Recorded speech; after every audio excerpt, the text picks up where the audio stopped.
அனைவருக்கும் வணக்கம். டான் டிவியின் கஃப்யூத் பிரமுகர் சீசன் 2ல உங்களை சந்தித்திருக்கிறோம். நமது நிகழ்ச்சியில் பல ஆளுமைகளை இனம் கண்டு அவர்களுடைய கதைகளை இந்த நிகழ்ச்சியின் ஊடாக பேசி அவர்களுக்கு இந்த வாழ்க்கையில அவர்கள் சந்தித்த நிறைய சவால்களும் இருக்கும், சாதித்த விடயங்களும் இருக்கும். இவை அனைத்தையும் எமது நிகழ்ச்சியில அவர்கள் பேசும்போது அவர்களுடைய அந்த வழிகளை கூட உணர்ந்து கொள்ளக்கூடியதாக இருக்கும். ஒவ்வொரு ஆளுமைகளும் தாங்கள் சாதிக்க நினைத்த அந்த துறையில் எவ்வளவு கஷ்டங்களை தாண்டி இந்த இடத்துக்கு வந்திருக்கிறார்கள் என்பதை கூட நம்ம தொடர்ச்சியா பார்த்துட்டே இருக்கோம். அந்த மாதிரி ஒவ்வொரு துறையிலையும் ஒவ்வொரு சாதனையாளர்களும் இருக்கிறார்கள். அதே மாதிரி குறிப்பா இலங்கையில இசைத்துறை அப்படின்ற ஒரு விஷயம் ரொம்ப வளர்ந்து வர ஒரு முக்கியமான ஒரு இடத்துல இருக்கு. அதே நேரத்தில் ஒரு காலகட்டத்தில் இலங்கை இசைத்துறை அப்படின்றது கொடிகட்டி பறந்துட்டு இருந்தது. அதுக்கு பிறகு குறைந்தது அப்படின்னு கூட சொல்லலாம். அதுக்கு பிறகு இன்னைக்கு இருக்கிற நிறைய இளைஞர்கள் தங்களுடைய திறன் மூலமா பல இசைத்துறைக்கு பல பங்களிப்புகளை செஞ்சுட்டே இருக்காங்க. அதே மாதிரி இசைத்துறை பழையவர்களுடைய கூடவாகவும் இருக்கலாம், அதே போல இன்றைக்கு இருக்கிறவங்க கூடவாகவும் இருக்கலாம். போட்டி போடக்கூடிய ஒருத்தர் ஒரு இசை கலைஞர் எம்மோடு இணைந்திருக்கிறார். அவர் யார் அப்படின்னு பார்த்தீங்கன்னா முகமது சியாத் அவர்கள். அதே மாதிரி அவரை பற்றி சொல்லணும் அப்படின்னா தஃபா இருக்கலாம், அதே மாதிரி தபேலாவாக இருக்கலாம். இலங்கையில் அரேபிய இசைகளில் ஒரு காலகட்டத்தில் மேலம் அது அப்படிதான் எனக்கு நினைக்கிறேன். அவர் அதை தெளிவுபடுத்தி சொல்லுவார்.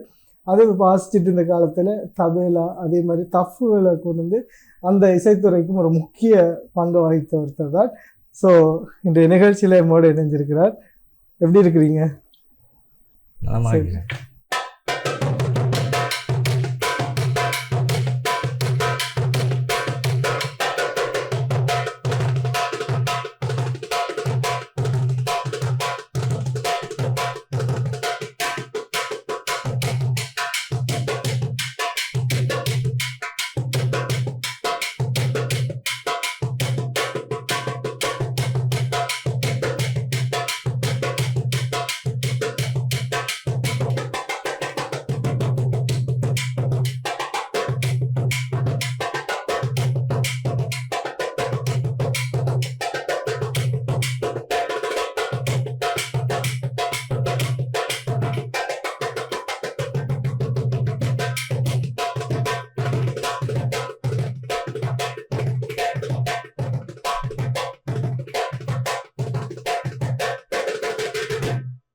சூப்பர்.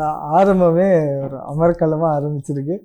சரி, நாங்கள் முதல்ல உங்களை பற்றி எங்கள் நேயர்களுக்கும் அதே நேரத்தில் இந்த துறையில் இருக்கிறவங்களுக்கும் உங்களை பற்றி தெரிஞ்சிருக்கும். பட் இருந்தாலும் இன்றைக்கு இருக்கிற யங்ஸ்டர்ஸ் இந்த துறையில் பயணிச்சுட்டு இருக்கிற சிலருக்கு உங்களை பற்றின ஒரு அறிமுகம்.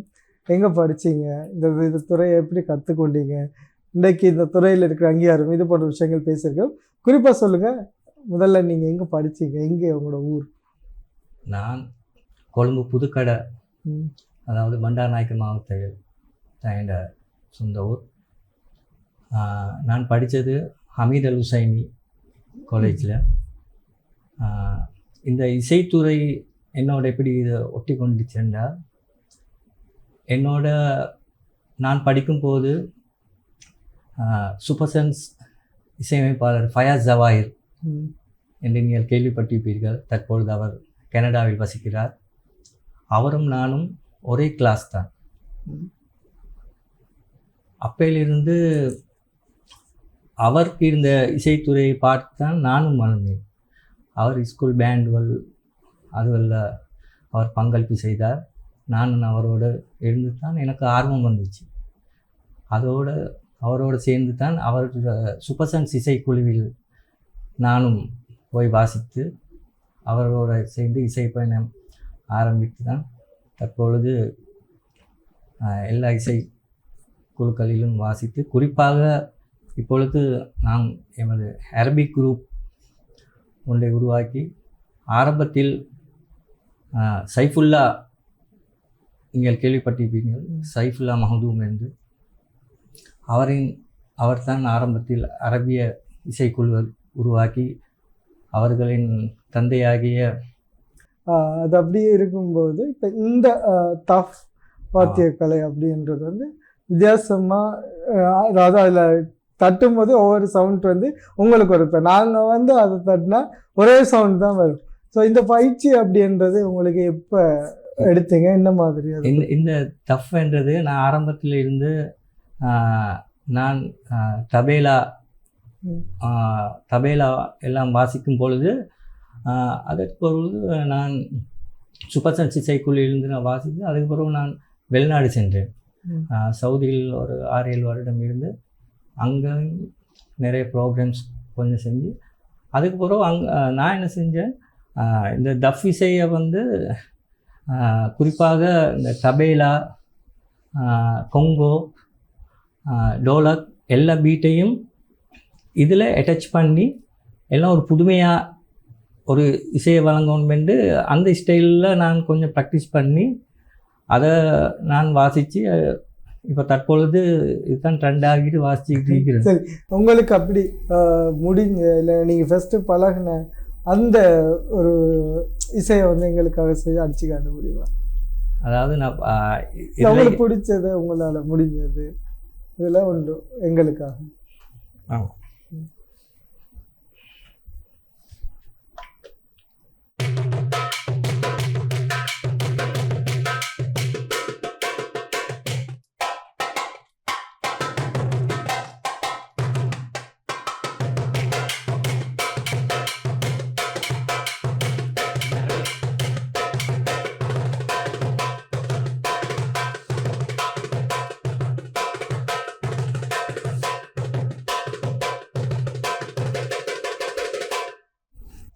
சரி, நீங்கள் எத்தனை இசைக்குழுக்களில் இது வரைக்கும் உங்களோட இசைத்துறையில் கடந்து வந்திருக்கீங்க?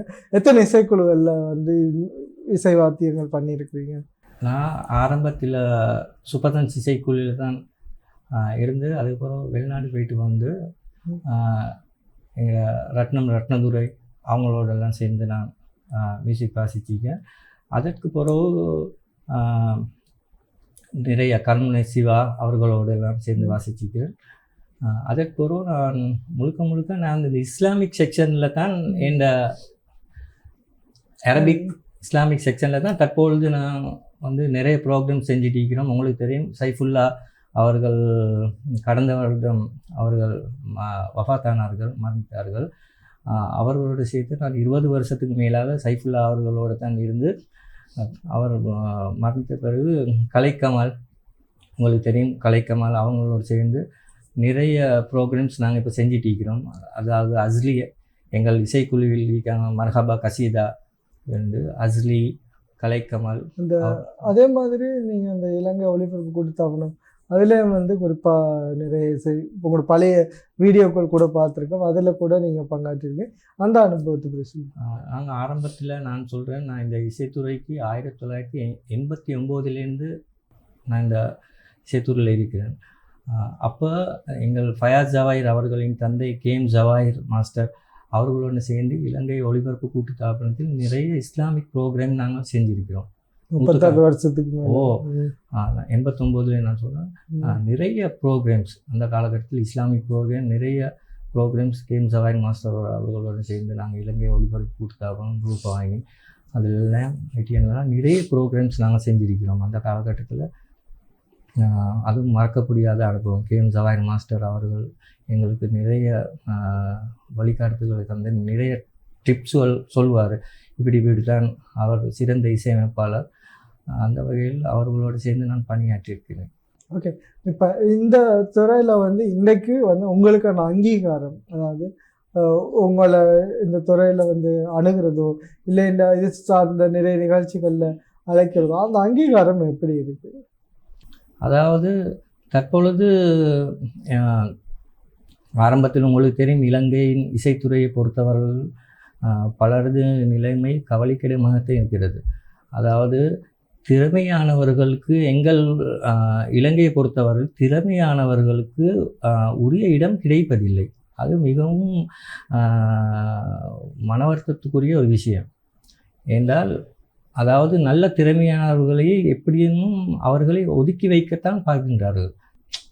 அது அதாவது நீங்கள் சொல்கிறீங்க, ஒரு 4 வருடங்களுக்கு முன்பு நானும் கலைக்கமால் அவர்களும் இந்தியாவுக்கு போயிட்டு நிறைய ப்ரோக்ராம் செஞ்சோம். அங்கே உங்களுக்கு தெரியும், Podhigai TV, national TV Podhigai டிவியில் நாங்கள் போயிட்டு அங்கே நிகழ்ச்சி செஞ்சோம். அது எங்களுக்கு அந்த நிகழ்ச்சியை ஏற்பாடு செய்து தந்தவர் விகேடி பாலன், நீங்கள் கேள்விப்பட்டிருப்பீர்கள். இந்தியாவில் அவர் அண்மையில் மறைந்தார். அவர்தான் எங்களுக்கு அந்த நிகழ்ச்சியை ஏற்பாடு செய்து தந்தார். அதற்கு பிறகு அங்கே எங்களுக்கு பொதிகை நிறுவனத்தில் எங்களுக்கு சொன்னார்கள், உங்களுக்கு நாங்கள் தொடர்ந்து நிகழ்ச்சியை தந்து கொண்டிருக்கின்றோம், நீங்கள் வாரத்துக்கு ஒரு நிகழ்ச்சி உங்களுக்கு தருகின்றோம், எங்களுக்கும் கலைக்கமலாவருக்கும் சொன்னார்கள். எங்களுக்கு அந்த ஊரில் நாங்கள் போனது 8 நாள் 10 நாள் அந்த இதுக்கு தான் போனோம். அதுக்கப்புறம் நாங்கள் வந்து விட்டோம். ஆனால் எங்களுக்கு இந்தியாவில் எங்களுக்கு நிறைய நாங்கள் ப்ரோக்ராம் நாகூரில் எல்லாம் செஞ்சோம். அதாவது உங்களுக்கு தெரியும், நாகூர் இஎம் ஹனீஃபா அவர்களுக்கு பாடல் எழுதினவர் நாகூர் சலீம் என்று, அவர்களின் வீட்டுக்கு போயிட்டு அவங்களோட ப்ரோக்ராம்லாம் செஞ்சோம். கவிஞர் மேத்தா அவர்களோட ப்ரோக்ராம் நானும் கலைக்கமலும் சேர்ந்து அங்கே செஞ்சோம். அங்கே எங்களுக்கு நிறைய வரவேற்புகள் இருக்குது. எங்கள் நாட்டில்தான் கொஞ்சம் திறமையான கலைஞர்களை எப்படியும் ஓரங்கட்டத்தான் பார்க்கின்றார்கள். எதனால அப்படி ஒரு விஷயம்? அது எதனால் என்றால், நான் ஒரு உண்மையை உங்களுக்கு சொல்கின்றேன், ஓப்பனாகவே சொல்கின்றேன். நான் இலங்கை ஒளிபரப்பு கூட்டுத்தாபனத்துக்கு கடந்த 2 ஆண்டுகளுக்கு நான் ஒரு ஆடிஷனுக்கு போய் அந்த ஆடிஷனில் நான் பாஸ் பண்ணிட்டேன். பாஸ் பண்ணி என்னைய நாங்கள் தபேலா, கொங்கோ, ஒக்டபேட் எல்லாம் வாசித்து காட்டி அங்கே ஆடிஷனும் பாஸ் பண்ணி முடிஞ்சு, அதற்கு பிறகு அவர்கள் சொன்னார்கள், நீங்கள் வந்து அங்கே கெஷுவலாக என்னை எடுக்கிறது என்று சொல்லிட்டு நான் தொடர்ந்து ஒரு 3 மாதங்களாக அங்கே நான் போனேன். போயிட்டு அங்கேருந்து ப்ரோக்ராம் எல்லாம் செஞ்சேன். அதற்கு பிறகு அவர்கள் என்னை எடுக்கவில்லை. அதாவது நான் இன்டர்வியூ எல்லாம் பாஸ் பண்ணி தான் என்னை வர சொல்லி 3 மாத காலமாக நான் தொடர்ச்சியாக போனேன். அதற்கு பிறகு அவர்கள் என்னை எடுக்கவில்லை, ஏனோ தெரியாது. அதற்கு பிறகு அங்குள்ள ஸ்டாஃப் எல்லாம் அவர்கள் எல்லாம் என்னோட மிகவும் அன்பாக இருந்து அவர்கள் சொன்னார்கள், உங்களை இங்கே கொஞ்சம் உங்களை எடுக்கிறதுக்கு விருப்பம் இல்லாமல் இருக்குது. என்ன காரணமோ தெரியாது. நான் ஒரு முஸ்லீம் என்றது அந்த அடிப்படையில் ஒரு கலைஞர்களும் எல்லாம் மற்ற மதத்தை சேர்ந்த கலைஞர்கள் தான். நான் ஒரு மட்டும்தான் முஸ்லீமாக இருந்தேன். அதற்கு நான் பகிரங்கமாக இந்த குற்றச்சாட்டை நான் சொல்கிறதுக்கு காரணம் என்னென்றால், என்னை அங்கிருந்து ஓரம் தட்டினார்கள். நான் தொடர்ந்து 3 மாதம் போனேன். அதுக்கு பிறகு எனக்கு விளங்கிடுச்சு, அதுக்கு பிறகு எனக்கு அது பிடிப்படலை. அதுக்கு பிறகு நான் வந்துட்டேன். அதுக்கு பிறகு பெரிய இடத்துக்கும் அது போயிட்டு நான் கம்ப்ளைண்ட் பண்ணி பார்த்தால் அங்கே ஒரு பிரச்சனை ஒன்று உருவாகி நான் வந்துட்டேன். நிச்சயமா இது சம்மந்தமாக நிறைய விஷயம் தொடர்ச்சியாக பேசலாம் இடைவேளைக்கு பிறகு. தொடர்ச்சியாக இணைந்திருங்க. காஃபி வித் பிரமுகர் சீசன் 2ல் ஒரு கலைஞன் தன்னுடைய சாதனை பயணங்களை உருவாக்குவதற்கு எவ்வாறெல்லாம் போராட வேண்டிய ஒரு சூழல் இருக்குது அப்படின்றதை நம்ம நிகழ்ச்சியில் பார்த்துட்ருக்கோம். எம்மோடைய இசை கலைஞர் முகமது ஜியாத் அவங்க இணைஞ்சிருக்காங்க. ஸோ தொடர்ச்சியாக இடைவேளைக்கு பிறகு பேசலாம்.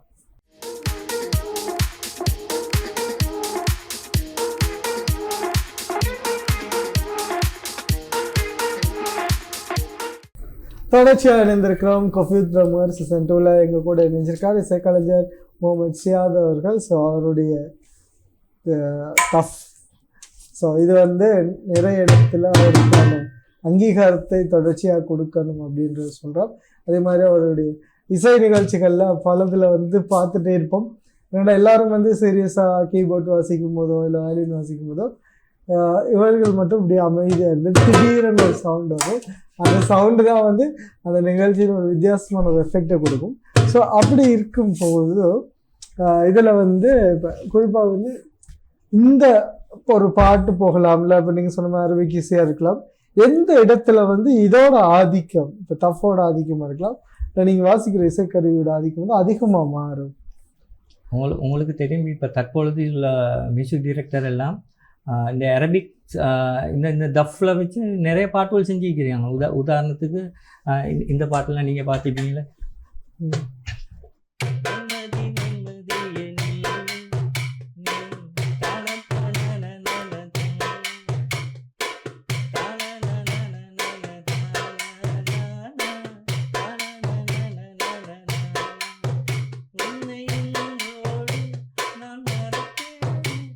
அதே மாதிரி பீட்ஸ் எல்லாம் மிச்சம். லேட்டஸ்ட்டாக புதுசாக வந்த சாங்ஸில் ஏதாச்சும் இருக்கா?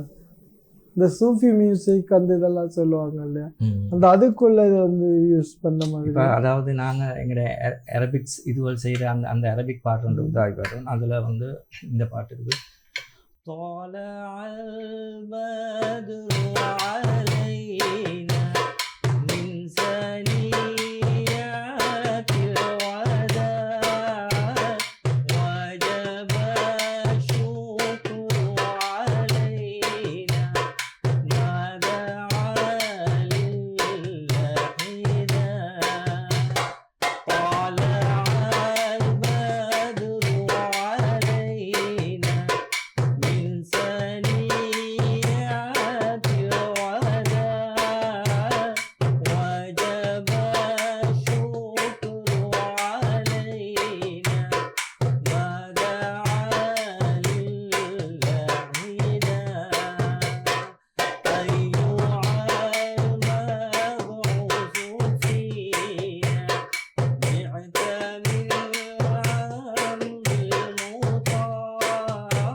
சூப்பர்.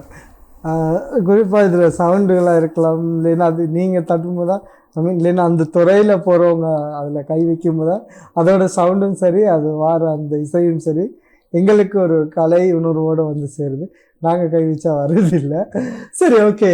இந்த மாதிரி தான் இருக்கும்போது இன்றைக்கு இருக்கிற இந்த துறையில் இன்றைக்கு வந்து இதை வந்து பயன்படுத்துகிறதா இருந்தால் என்ன மாதிரி இதுகளுக்கு வந்து பயன்படுத்தலாம்? குறிப்பாக வந்து பொதுவாக இசை நிகழ்ச்சிகளாக இருக்கலாம், அதே நேரத்தில் பொது மேடைகளில் நடக்கிற இசை நிகழ்ச்சிகள் கூட இருக்குது. அதெல்லாம் இருக்கும்போது ஒரு சினிமா இசையாக இருக்கலாம், அதே மாதிரி ஒரு கான்சர்ட்டாக இருக்கலாம், மேடை நிகழ்ச்சிகள் எல்லாம் வந்து இந்த இசையை பயன்படுத்துறதுன்னா எப்படி பயன்படுத்துறது? இப்போ நாங்கள் இந்த இசையை நாங்கள் வந்து அதாவது நாங்கள் நிறைய ப்ரோக்ராம்ஸ்க்கு போகிறோம். அதாவது இதை மட்டும்தான் எடுத்துகிட்டு போகிறது. இப்போ நானும் எங்களோட கலைக்கமால் உங்களுக்கு தெரியும், நிறைய அதாவது இலங்கை பூராவும் நிறைய நிகழ்ச்சிகள் நாங்கள் செய்கின்றோம். குறிப்பாக அவங்களோட மனசில் மறக்க முடியாமல் இருக்கிற ஒரு நிகழ்ச்சி, அதில் வந்து இப்போ என்னதான் செஞ்சாலும் உங்களுக்கான ஒரு டைம் ஒன்றை கொடுப்பாங்க தானே. இசை நிகழ்ச்சி நடந்துட்டு இருக்கும்போது இப்போ இது வந்து ஜியாதுக்குரிய நேரம், அடித்து தூளை கிளப்புங்க அப்படின்னு. அதாவது எனக்குரிய நேரம் இல்லைன்னா இந்த நிகழ்ச்சி ஆரம்பத்துலேருந்து கடைசி மட்டும் நானே தான் வாசிச்சுட்டு இருக்கேன். வெள்ளை பாட்டுக்கும், அதாவது தொடர்ந்து இஸ்லாமிய கீத பாட்டு எடுத்துக்கோங்க, அரபிக் எடுத்துக்கோங்க, ஆரம்பத்துலேருந்து கடைசி மட்டும் எல்லா பாட்டுக்கும் இதே தான் நான் தொடர்ந்து வாசிக்க ஸ்டார்ட் ஆகினா முடிவே இல்லை. அந்த பாட்டு முடிய காட்டியும் வாசிக்கிட்டே இருக்கணும். ஏன்னா நான் இந்த ஒரு இன்ஸ்ட்ருமெண்ட்டு தான் வாசிக்கிட்டே. அதாவது இப்போ நானும் கலைக்கமாலும் எங்களோட இசைக்குழுவில் அஸ்லியான் இருக்காங்க, நாங்கள் போயிட்டு அவங்க பாடுவாங்க, நான் தொடர்ந்து நான் தான் வாசிச்சுட்டு இருக்கணும். ஓகே. இந்த ஃபீல்டில் வந்து உங்களை மாதிரி எத்தனை கலைஞர்கள் இருக்காங்க? அதாவது இந்த இஸ்லாமிக் செக்ஷனில் வந்து இந்த தஃப் வந்து இந்த தஃப்பை வந்து ஒரு 25 வருடத்துக்கு முன்னால் நான் தான் இந்த தஃப்பை அறிமுகப்படுத்தினேன். அதாவது நான் சவுதியிலேருந்து வந்தது பிறகு எல்லாம் அந்த ரபானில் தான் வாசிச்சுட்டு இருந்தாங்க. இந்த தஃப்பை நீங்கள் இப்போ அறிமுகப்படுத்தும் போது வந்து உடனே அதை ஏற்றுக்க மாட்டாங்க, அங்கீகாரம் கொடுக்குறது. அது ஒரு வித்தியாசமாக இருந்துச்சுன்னு நிறைய பேர் அதை வந்து பாராட்டினாங்க. இப்போ இந்த ஒரு வித்தியாசமான சத்தம் ஒன்று வருவது, அந்த ரபானில் வாசிக்க போகல அது வேறு மாதிரி தான் வரும். அதை நான் எல்லாத்தையும் சேர்ந்து இதை மிக்ஸ் பண்ணி நான் வாசிக்க போகல மிச்சம் நிறைய அரபு பாடல்கள் ஆட்கள் நடனம் ஆடிக்கிறாங்க. இப்போ அதே மாதிரி நீங்கள் சொல்கிற மாதிரி இந்த ஃபீல்டில் வந்து இசை அப்படின்றது வந்து குறிப்பாக அந்த அரபிக்காக இருக்கலாம், அதே மாதிரி இதில் வந்து ஏற்றுக்கிறது வந்து குறைவு. இந்த இசை வந்து தடை செய்யப்பட்ட ஒரு விஷயம் அப்படின்ற ஒரு விஷயத்த சொல்லுவாங்க. அப்படி இருக்கும்போது நீங்கள் இந்த தஃப்பை வந்து அதில் பயன்படுத்தும் போது அதுக்கான இசை வந்து இந்த டஃப் வந்து ஆகமாகப்பட்டது. அதாவது அந்த டஃப் வாத்தியம் வந்து இஸ்லாத்துக்கு ஆகமாகப்பட்ட ஒரு இசை. அதாவது நாங்கள் நிறைய அரபிக் காலேஜ் எல்லா இதுலையும் எங்களை அழைச்சி எங்களுக்கு செய்வாங்க. அதாவது இது ஆகமாகப்பட்ட டஃப் இது வந்து, அதாவது சவுதிலையும் அப்படி தான் டஃப் எல்லாம் வாசிக்கிறாங்க. நிறைய அவங்க பெரிய அவங்களோட டிவோஷனல் விஷயம் அதுவெல்லாம் டஃப் வாசிக்கிறது அவங்க ஆகமாகப்பட்ட இதுவல். ஓகே, அப்போ இந்த துறையில் இப்போ இன்றைக்கு நீங்கள் வந்து இருக்கிறீங்க, இது மாதிரி இன்னும் ஒரு சிலர் வந்து இருக்கிறாங்க. பட் உங்களோட அங்கீகாரம் அப்படின்ற ஒரு விஷயமும் போதாது அப்படின்னு சொன்னீங்க. அதே மாதிரி தொழில் சார்ந்து பார்க்கும்போது இதுக்கான வருமானமும் வந்து ரொம்ப குறைவாக தானே இருக்கும். ஆமாம். ஓகே, அப்போ இந்த துறையில இருந்து என்றைக்காவது விட்டுட்டு போகணும், இது நமக்கு தேவையில்லை அப்படின்னு என்றைக்காவது யோசிச்சிருக்கீங்களா? நீங்கள் சொல்கிற விஷயம் சரிதான். ஏன்னா நான் ஆரம்பத்தில் நான் தமிழ் பேண்டுவெல்லாம் வாசித்து நான் தப்லா ஒக்டோபேட் எல்லாம் வாசித்து எனக்கு ஒரு அனுபவம், எனக்கு மறக்க முடியாத ஒரு விஷயம் உண்டு. நான் அந்த ஒக்டோபேட் ஒரு இசைக்குழுவுக்கு போயிட்டு நான் அவுட்டேஷனில் போயிட்டு, அதாவது மத்துகம் என்ற ஊரில் போயிட்டு நான் இசை வழங்கினேன். அதாவது ஒக்டோபேட் எடுத்துகிட்டு போயிட்டு அதற்கு முதல் 2 நாட்களுக்கு முதல் அந்த இசையமைப்பாளர்களுடைய வீட்டுக்கு போயிட்டு ரிஹர்சல் எல்லாம் பண்ணி எல்லாம் செஞ்சு அந்த ப்ரோக்ராம் மண்டே போயிட்டு நான் அங்கே போயிட்டு வாசித்து எல்லாம் வந்து முடிச்சதுக்கு பிறகு எனக்கு அதில் பேமெண்ட்ஸும் கிடைக்கவில்லை. அதாவது நான் 2 நாள் ரிஹர்சல் போயிட்டு அங்கே போய் 10 ரூபாயில் வாசித்து எல்லாம் வந்து அதற்கு கூட எனக்கு வெறுத்து போயிட்டுருச்சு. ஏன் அது பேமெண்ட் கொடுக்க? அதுதான் அந்த இசையமைப்பாளர் அந்த பேமெண்ட்ஸையும் தரவில்லை. அதாவது அப்படியாப்பட்ட ஆட்களும் இருக்கிறார்கள். நீங்கள் நார்மலாகவே பேசுங்க. அதே மாதிரி ஆட்களும் இருக்கிறாங்க. அதாவது அந்த வாசித்தவங்களுக்கு ஒழுங்கான பேமெண்ட்ஸ், அதாவது அதே மாதிரி நிறைய ஆட்கள் இருக்கிறாங்க. அதே மாதிரி வாசிக்கிறவங்களுக்கு ஒழுங்கான பேமெண்ட்ஸ் கொடுக்கறது இல்லை. இப்போ ஒரு இசையமைப்பாளர் தான் உங்களுக்கு தெரிவு செய்கிறாரா, இப்போ இவர் வரட்டும் இல்லை இவர் இந்த இதுக்கு தேவைப்படுவார் அப்படின்ற ஒரு விஷயத்த? பேண்ட் லீடர் அவர் சொல்லுவார், டப்ளிஸ்ட் ஒருத்தர் இல்லாட்டி தப்லா ஒருத்தரை கூப்பிடுவாங்க, பேடுக்கு ஒருத்தர் இல்லாட்டி பேடுக்கு கூப்பிடுவாங்க. அதே மாதிரி இலங்கை ஒளிபரப்பு கூட்டுத்தாப்பனும் உங்களுக்கு தெரியும், பொன்மாலை பொழுது நிகழ்ச்சிகளுக்கெல்லாம் அடிக்கடி தப்லா ஒக்டோபேடெல்லாம் நான் நிறைய வாசிச்சிருக்கிறேன். சரி, இது இல்லாமல் உங்களோட வெளிநாட்டு பயண அனுபவங்களை பற்றி சொல்லுங்கள். வெளிநாட்டு எந்தெந்த நாட்டுக்கெல்லாம் போயிருக்கீங்க? நான் தொழில் நிமித்தமாக நான் சவுதிக்கு போயிட்டு இருக்கிறேன். அதுக்கப்புறம் துபாய் ஹில்டன் ஹோட்டலில் நான் வேலை செஞ்சேன். சவுதியில் அங்கே ஒரு அரபிக் கம்பெனி உள்ள அங்கே இதுக்கு இசைத்துறைக்காக நானும் கலைக்காமலும் இந்தியாவுக்கு சென்றோம். இந்தியாவில் 2 முறை இந்தியாவுக்கு செஞ்சு அங்கே நிறைய ப்ரோக்ராம்கள் செஞ்சோம். அதான் நான் சொன்னேன் உங்களுக்கு. இப்போ இந்தியாவுக்கு போயிருக்கீங்க, தண்டிருக்கீங்க. பட் அதுக்கு பிறகு இதை வச்சு ஓகே, இப்போ இந்த நீங்கள் தஃப் வாசிக்கிறீங்க, அதே மாதிரி பாடக்கூடிய ஆட்கள் இருக்கிறாங்க, அதே அடுத்த கட்டத்துக்கு கொண்டு போகணும் அப்படின்னு நினைக்கல நீங்கள்? அடுத்த கட்டம் என்றால் நான் தொடர்ந்து எங்களுக்கு இங்கே ப்ரோக்ராம்ஸ் கிடைச்சிக்கிட்டு தான் இருக்கேன். அதாவது நான் என்னைய தனியாக அழைப்பார்கள், தனியாக அழைச்சி போயிட்டு நான் இதையும் வாசிப்பேன், ஃப்ளெக்சிபிளில் பாடி அப்படி வேலையும் செய்கிறது. நான் ப்ரோக்ராம்ஸ் இருக்கேன் எங்களுக்கு கொஞ்சம். இது இல்லாமல் ஓகே, இந்த துறையில் வந்து நீங்கள் இதை தெரிவு செஞ்சுருக்கிறீங்க குறிப்பாக. இதில் வந்து உங்களுக்கு பிடிச்சிருக்கும், நீங்கள் ஃப்ரீயாக இருக்கும்போதோ இல்லை வீட்லேயோ யாருக்காவது ஸ்பெஷலாக ஏதாச்சும் மியூசிக் பண்ணியிருக்கீங்களா இதில்? இந்த மாதிரி இல்லாட்டி பர்த்டேக்கு எப்படி ஒரு இதுக்கு அந்த மாதிரி இருந்தால் எங்களுக்கு கொஞ்சம் பண்ணி காட்டி பார்க்கலாம். ஸ்பெஷலாக இதில் வந்து நான் வந்து மெயினாக அந்த வாசிக்கிற, இப்போ நான் இப்போ இந்த உங்களுக்கு பீட்ஸ் வாசித்து காட்டினேனே, இந்த பீட்ஸ்குள்ளால தான் எல்லா பாட்டுகளும் அடங்கும். அதாவது தப்லா பீட்ஸ் என்றால் இப்போ நான் சொல்லுவேன், தப்லா வந்து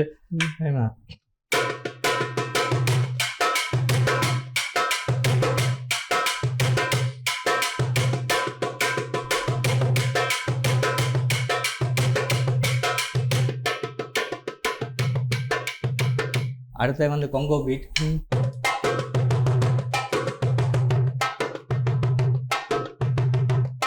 அப்போ ஒரு பீட்ஸ் இருக்காங்க. மொத்தம் எத்தனை பீட்ஸ் இதில் எடுக்கலாம்? நீங்கள் ஒரு பாட்டு ஒன்று பாடி, ஏதாவது ஒரு பாட்டு ஒன்று பாடிச்சு நான் வாசிக்கிறேன். நான் பாடியா நல்லா இருக்காது. அதாவது இப்போ அரபிக்கை பொறுத்தவரையில் அரபிக் மியூசிக் வந்து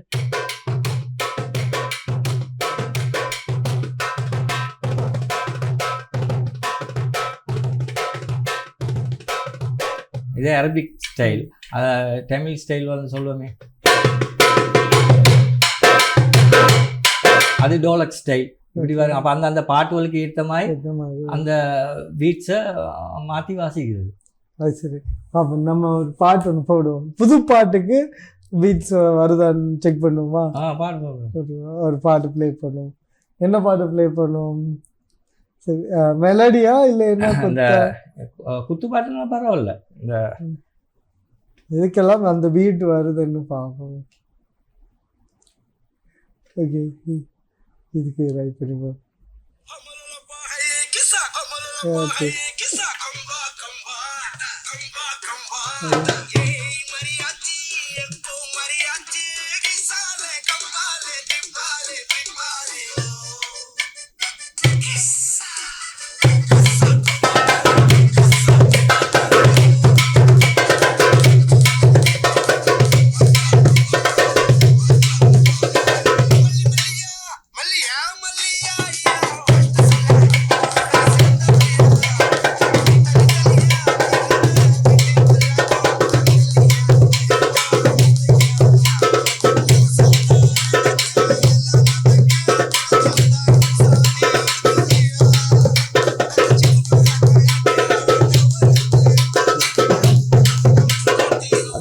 ஓகே ஓகே.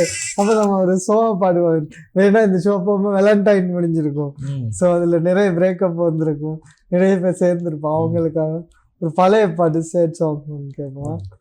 அதுக்கு என்ன பீட்டில் போகுதுன்னு பார்ப்போம். இதுக்கு வருது.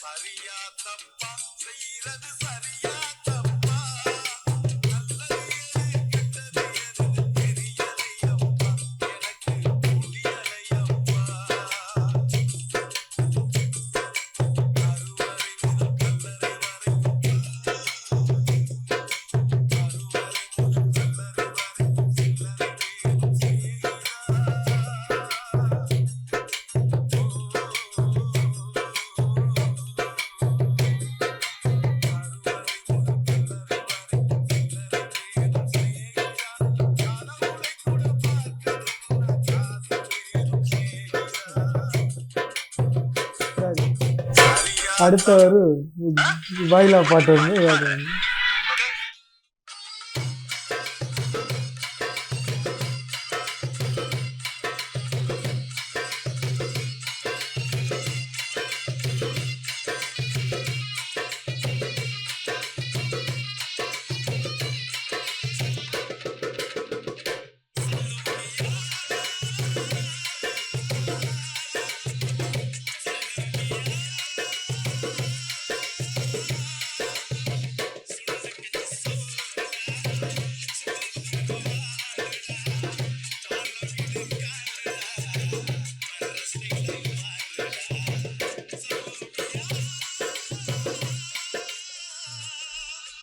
ஓகே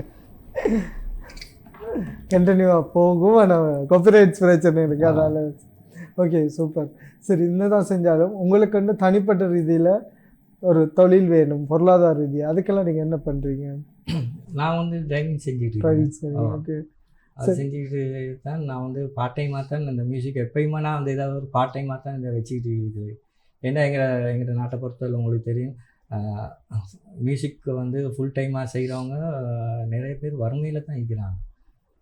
எதனால இப்போ ஒரு கலைத்துறையில் பயணிக்கிற நம்ம இந்த ஒரு நாட்டில் கலைத்துறையில், அதுவும் குறிப்பாக வந்து தமிழாக இருக்கலாம், சிங்களமாக இருக்கலாம், அல்லது அரபிக் நீங்கள் சொன்ன மாதிரி இந்த துறை சார்ந்த விஷயங்களாக இருக்கலாம், கலைத்துறையில் பயணிக்கலாம், அது குறிப்பாக அந்த இசையமைப்பாளர்கள் அவர்களுடைய இதெல்லாம் வந்து ரொம்பவே குறைஞ்சி காணப்படுறதுக்கும் பொருளாதார ரீதியில் கஷ்டம் வர்றதுக்கு என்ன காரணம்? நீங்கள் சொல்கிற கேள்வி வந்து சரிதான். அதாவது எங்கள் நாட்டில் உள்ள கலைத்துறையில் எடுத்துக்கொண்டால் நிறைய பேர் வந்து எல்லாம் டேலண்ட்டாக வாசிக்கிறாங்க. ஆனால் அவங்க பர்ஃபெக்டானம் அவங்கள்ட்ட கொஞ்சம் குறைவு. அதாவது இப்போ ஒரு கீபோர்டிஸ்ட்டை எடுத்துக்கோங்க. கீபோர்டிஸ்ட்டை எடுத்துக்கொண்டா நிறைய பேர் கீபோர்டிஸ்ட் இருக்கிறாங்க. இப்போ நீங்கள் அந்த அவங்க ப்ளே பண்ணுற ஸ்டைலை பார்த்தீங்கன்னா அந்த இப்போ இந்தியாவையும் இங்கேயும் எடுத்துக்கொண்டீங்கன்னா அது ஒரு சிலர் தான் அந்த ப்ரொஃபஷனலாக ஒழுங்காக வாசிக்கிறவங்க இருக்கிறாங்க. நிறைய பேர் வந்து அந்த வாசிக்கிற ஸ்டைல் வந்து அவங்க அதனால தான் அவங்களுக்கு வந்து நிறைய இதுவரும் கிடைக்கிறது இல்லை. அதாவது அவங்க வந்து அடுத்த கட்டத்துக்கு போகிறாங்க இல்லை, அவங்களுக்கு தெரிஞ்ச அந்த பேசிக் விஷயத்த செஞ்சுக்கிட்டு அதோட நிப்பாட்டுறாங்க. அவங்களோட டேலண்ட்டை வந்து ஒழுங்காக காட்டுறது இல்லை. அதாவது ப்ராக்டிஸ் ஆகணும். இதுக்கு டெய்லி ஒரு அந்த செய்கிற விஷயத்த டெய்லி நல்ல ப்ராக்டிஸ் பண்ணி, அதாவது அதே மாதிரி நிறைய கலைஞர்கள் இருக்காங்க நல்ல டெய்லி ப்ராக்டிஸ். இதில் மெயினாக விஷயம் வந்து ப்ராக்டிஸ் தான். டெய்லி நல்லா ப்ராக்டிஸ் பண்ணி எங்களையே நாங்கள் வளர்த்துக்கொள்ளணும். சிலவங்க இருக்காங்க அந்த குறுகிய வட்டத்துக்குள்ளாலேயே அவங்களோட வேலையை செஞ்சுட்டு இருக்கிற அவங்க அதால் அவங்களுக்கு அடுத்த ஸ்டேஜுக்கு அவங்களுக்கு போவே இல்லை. அதுதான் மெயின். அதாவது ப்ரொஃபஷனல் ஆகிக்கிறவங்களுக்கு நல்ல வேலை இங்கே இருக்குது. அதாவது அவங்களுக்கு நிறைய புக்கிங்ஸ் இருக்குது, வெளிநாடுகளையும் அவங்களுக்கு நிறைய விஷயங்கள் இருக்குன்னு அப்படி உங்களுக்கு நிறைய இசைக்கலைஞர் இருக்காங்க. அது ஒரு சில இசைக்கலைஞர் குறிப்பாக மற்ற இசைக்கலைஞர்கள்லாம் இப்போ நீங்கள் சொல்ல மாதிரி தான் நான் ஒழுங்கான அவங்கள வளர்த்துக்கொள்வது இல்லை. நிச்சயமா அதுதான் நிறைய விஷயம் பேசுவோம். இடைவேளைக்கு பிறகு நம்மளுடைய இசைக்கலைஞர் முகமது ஜியாத் அவங்க இணைஞ்சிருக்காங்க. ஸோ இடைவேளைக்கு பிறகு இன்னும் பல விஷயங்களை பேசலாம். நிகழ்ச்சியில் தொடர்ச்சியாக இணைந்திருங்க. இடைவேளைக்கு போய் சந்திப்போம்.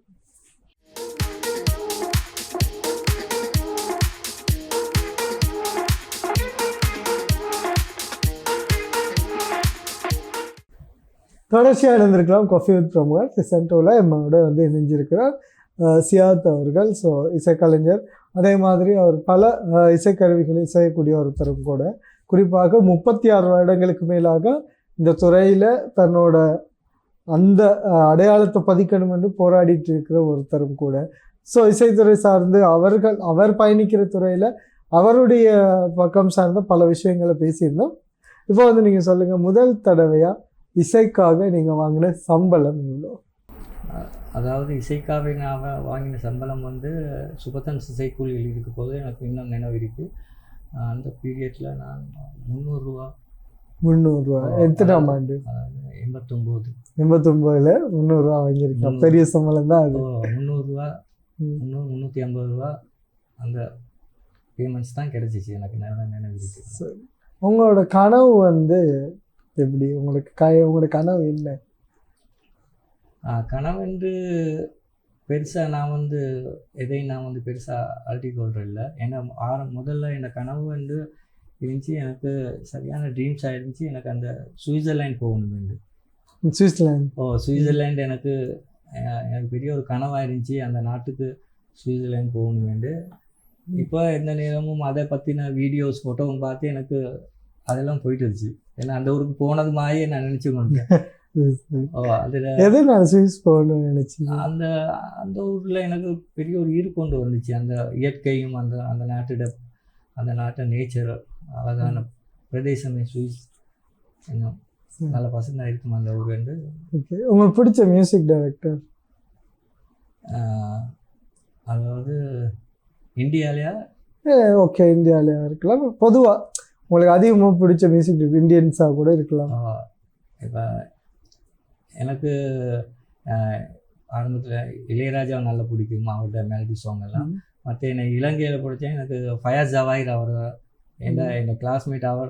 அவரோட அந்த வாசிப்பு இதை பார்த்து தான் நானும் வந்து அவர் சிறந்த ஒரு இசை கலைஞர் ஃபயாஸ் ஜவாஹிர் அவர்கள். அவரோட பார்த்தா நான் அதே மாதிரி உங்களுக்கு பிடிச்ச குறிப்பாக உங்களோட நேரத்தை செலவு பண்ணுற பொழுதுபோக்கு அம்சங்கள் என்ன? பொழுதுபோக்கு அம்சங்கள் வந்து நான் மேரி பண்ணி எனக்கு மகள் ஒன்று இருக்கிறா. என்னோட ஒய்ஃப் ஐநூறுல அவள் டீச்சிங் செய்கிறா. என் மகள் அமீரா. என் மகள் கல்யாணம் கட்டி கொடுத்து மகளுக்கும் பிள்ளை ஒன்று இருக்குது, அஷாஸ் என்று. என் மருமகன் அப்துல் என்று.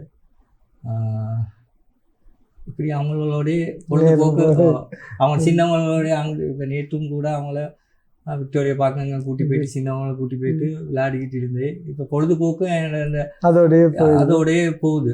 சரி, இந்த துறையில் இசைத்துறையில் உங்களுக்கு வந்து பர்சனலாக யாராவது ஒருத்தர் இன்ஸ்பயர் ஆகிருப்பாங்க? இப்போ சிலர் வந்து ஜாகிர் ஹுசேனை சொல்லுவாங்க, அவரோட தபலா வந்து உலக புகழ் பெற்றது அப்படின்ற ஒரு விஷயம். அந்த மாதிரி உங்களுக்கு பிடிச்சது? ஏன்னா இன்ஸ்பயர் வந்து நான் தான் சொன்னேன் ஆரம்பத்தில், எனக்கு இசைன்னு நான் நினைக்கவே இல்லை. நான் சொன்னேன் எனக்கு கிளாஸ்மேட் ஃபயாஸ் ஜவாஹிர், அவரால் தான் நான் அந்த இசைத்துறைக்கே நான் வந்து வந்த காரணம். சரி, வந்த பிறகு வந்து ஒரு என்ன ஒன்று வந்து வாசிச்சா இவர் மாதிரி வாசிக்கணும் அப்படின்னு. அதாவது நீங்கள் சொல்கிற மாதிரி இப்போ எல்லாத்துக்கும் ஒரு தபலாவை பொறுத்தவரையில் ஜாகிர் ஹுசைன் அவர் ஒரு இன்ஸ்பிரேஷன் தான் எல்லாத்துக்கும்.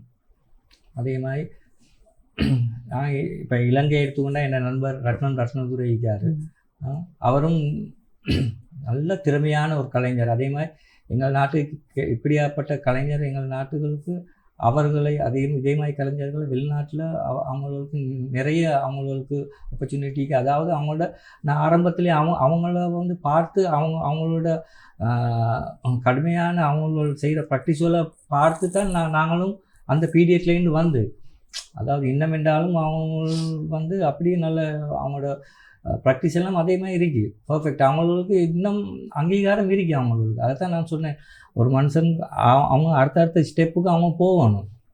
ஓகே, நீங்கள் அந்த இசைத்துறை சார்ந்த இதில் இருக்கிறதால நான் உங்கள்கிட்ட கேட்குறேன், இன்றைக்கு இலங்கையில் இருக்கிற தமிழ் இசைத்துறையாக இருக்கலாம், எப்படி இருக்கு தமிழ் இசைத்துறை வந்து நான் ஓப்பனாக சொல்ல போனால் எல்லாம் பிரிஞ்சிருக்கு, ஒரு ஒத்துமை ஒன்று இல்லை.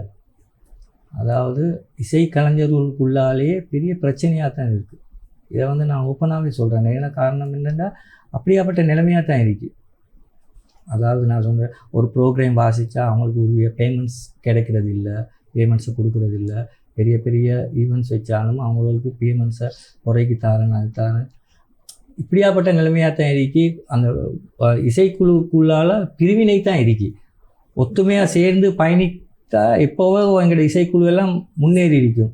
ஓகே, இப்போ வந்து இந்தியாவில் வந்து இந்த அளவுக்கு தமிழ் இசைத்துறையாக இருக்கலாம், பல கலைஞர்கள் பல்லாயிரக்கணக்கான பேர் இருக்காங்க. இலங்கையில் வந்து ஒரு குறிப்பிட்ட ஒரு சிலர் மாத்திரமே அந்தந்த துறையில இருக்காங்க. ஏன்னா அவர்கள் ஒன்றிச்சு பயணிக்க முடியாது. ஏன்னா இந்தியாவில் நீங்கள் சொல்கிற மாதிரி இந்தியாவில் வந்து அவங்களோட அந்த இசைத்துறையில யூனியன் அப்படி ஒரு யூனியன் ஒரு இதுவெல்லாம் இருக்குது.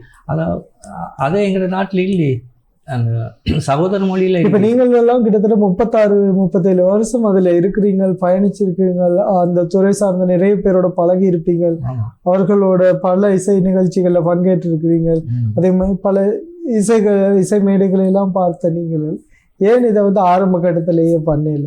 ஆரம்பத்தில் இப்படி தானே, இப்போ இந்த ஒரு நிகழ்ச்சி செய்கிறேன்னா அதில் ஸ்பான்சர் இருப்பாங்க, அதை அவங்க குறிப்பிட்ட அவங்களோட வச்சு தான் அந்த ப்ரோக்ராமே அவங்க செய்கிறாங்க. இப்போ இன்றைக்கு எங்கள் நாட்டில் நடக்கிற விஷயம் வந்து அதுதான். அதாவது அந்த குறிப்பிட்ட ஒரு 7-8 பேர் அவங்கள வச்சு கொண்டே தான் எல்லா நிகழ்ச்சியும் நடத்துகிறாங்க. அடுத்த கலைஞர்களுக்கு அவங்க சான்ஸும் கொடுக்கறதில்ல. இப்படியே தான் போகுது. குறிப்பிட்ட கலைஞர்களை அவங்க தேர்வு செஞ்சு அப்படியே தான் அவங்களும் பயணிச்சுக்கிட்டு இருக்கிறாங்க. புதுசாக இருக்கிறவங்களுக்கு வாய்ப்புகளும் வர குறைவு, வாய்ப்பும் மிகவும் குறைவாக இருக்குது. அது சுத்தனா இந்த தமிழ் அந்த பேண்ட் இந்த செக்ஷன்லேருந்து நான் வந்து அப்படி மாறி நான் இந்த அரபிக் இந்த ஸ்டைலுக்கு நான் வந்து வந்த காரணமும் அதுதான். அந்த உரிய அங்கீகாரங்கள் இல்லை. இதுதான் நடந்த நான் ஓப்பனாக சொல்ல போனால் இதுதான் இன்னைக்கு விஷயமா இருக்கு. சரி, ஓகே, இப்போ இறுதியாக நம்ம நிகழ்ச்சியில் நிறைவு நேரத்தை நெருங்கிக்கிட்டே இருக்கிறோம்.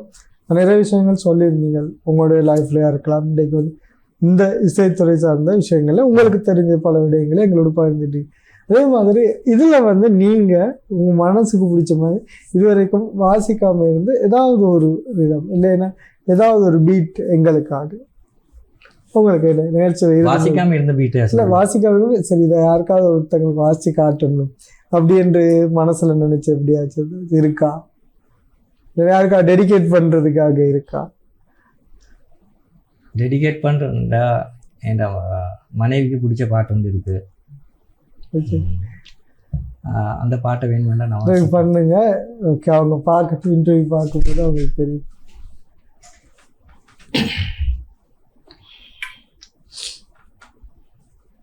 அவங்க கேட்பாங்க இல்லை எனக்காக நீங்கள் பண்ணீங்களா அப்படின்னு.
ஓகே, சரி. வீட்டில் ஃப்ரீயாக இருக்கும்போது எல்லாருக்கும் உனக்கு இந்த மாதிரி வாட்சி காட்டினல இருக்க ஒரு நாளும் இல்லை.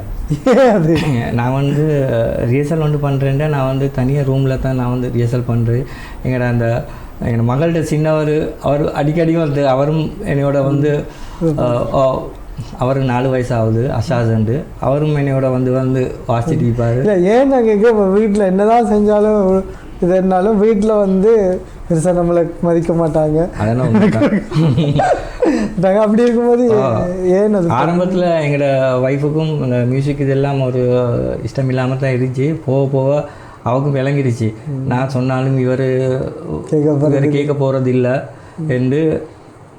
மற்றது நான் இந்த மியூசிக்கை விட்டாலும் இந்த மியூசிக் விட்டாலும் அதை எங்களே விட்டுறது இல்லை. ஏதாவது ஒரு பாட்டை கேட்க போகல எங்களுக்கு தானாக வாசிக்கிறது போயிட்டோம். அது சொல்லிட்டு நான் டெய்லி காலையில் இந்த டபுள் ஆயத்துக்குள்ள ப்ராக்டிஸ் பண்ணிட்டு இருக்கிறேன். இல்லை, எல்லாரும் வீட்டுக்கு கெஸ்ட் யாரும் வந்திருந்தா கூட்டமாக இருந்துட்டு வீட்டில் அதுவும் செய்யல. ஃப்ரெண்ட்ஸுகளோட அவங்களோட வீட்டுக்கு என் ஃப்ரெண்ட்ஸ் இருக்கிறாங்க. இந்த ரிலா, மிசார், சிராஜ்,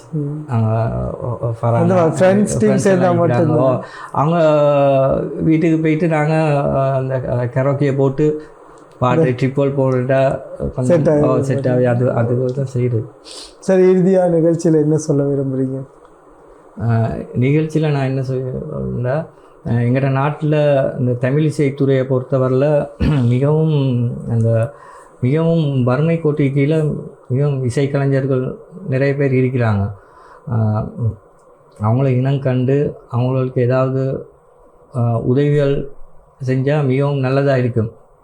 ஏண்டா அப்படியாப்பட்ட நிறைய இசைக்கலைஞர்கள் இருக்கிறாங்க. அவங்கள இனம் கண்டு ஏண்டா இசைக்காக வேண்டி அப்படியாப்பட்ட மிகவும் வறுமை கோட்டு கீழே நிறைய பேர் கஷ்டப்பட்டு இருக்கிறாங்க. ஒரு யூனிட்டியாக சேர்ந்து, அதாவது எங்களோட இப்போ இந்த நிகழ்ச்சியை பொறுத்தவரை நான் வந்து கேட்டுக்கொள்கிறேன். இப்படி ஒரு இசைக்கலைஞர்கள் ஒரு டீம் உண்டு, அவங்க ஒரு யூனிட்டியாக இதாக்கி வச்சு அவங்களோட நிறைய சந்தர்ப்பங்களை கொடுக்கணும். ஏன்னா குறிப்பிட்ட இசைக்கலைஞர்கள் அவங்களுக்கு தான் நிறைய சந்தர்ப்பம் கிடைக்குது. அதாவது அண்மையில் கூட கற்பைய பிள்ளை பிரபாகரன் அவர் இதை பற்றின ஒரு ஆர்டிக்கல் சொல்லியிருந்தார். இந்தியா இசைக்கலைஞர்கள் வந்தாங்கன்னா இங்கே 5000, 10,000, 20,000 டிக்கெட் எடுக்கிறதுக்கு ஆள் கழிக்கிறாங்க. எங்களோட நாட்டு இசைக்கலைஞர்கள் ஒரு நிகழ்ச்சி சேர்ந்து 1000 ரூபாய்க்கு டிக்கெட் எடுக்கிறதுக்கும் ஆள் கழில. அந்த விஷயத்தை தான் இப்போ நீங்களும் சொன்னீங்களே, தரம் அப்படின்ற ஒரு விஷயம். அதைத்தான் நான் சொல்கிறேன். எங்களோட நாட்டில் அதாவது ஸ்பான்சர்ஷிப் பண்ணுறதுக்கும் யாரும் இல்லை. இப்போ இந்திய இசைக்கலைஞர்கள் வாரண்டா அவங்களுக்கு நிறைய ஸ்பான்சர்ஸ் ஒதுக்கிக்காங்க. அப்போ எங்களோட சின்ன இசைக்குழுவில் அவங்களோட ஊக்குவிக்கிறதுக்கும் ஆட்கள் இல்லை. இப்போ அதாவது இப்போ நாங்கள் எங்களோட இஸ்லாமிக் செக்ஷன் நாங்கள் செய்கிறோம், இதுக்கும் எங்களுக்கு ஒழுங்கான ஸ்பான்சர்மார்கள் இல்லை. இதுதான் உண்மையான விஷயம் எங்களுக்கு நடக்குது. அதுதான் நிச்சயமாக மாற்றம் ஒன்றே மாறாதது, நிச்சயமாக மாறும் அப்படின்னு சொல்லிட்டு உங்களோட இந்த நேரத்தில் இங்கே வந்ததுக்கு ரொம்ப ரொம்ப நன்றிகள். அதே மாதிரி இன்றைய ஒளிப்பதிவில் நம்மோடு ஈடுபட்டிருந்த முகமட், அதே மாதிரி சுதர்சினி, திவாகர், சஞ்சய் ஆகியோருக்கும் நன்றியை குறிக்கொண்டு மற்றும் ஒரு நிகழ்ச்சியில் இன்னும் ஒரு ஆளுமையோடு சந்திக்கும் விடைபெறும் நான் ரிஸ்வான். நன்றி, வணக்கம், அஸ்ஸலாமு அலைக்கும்.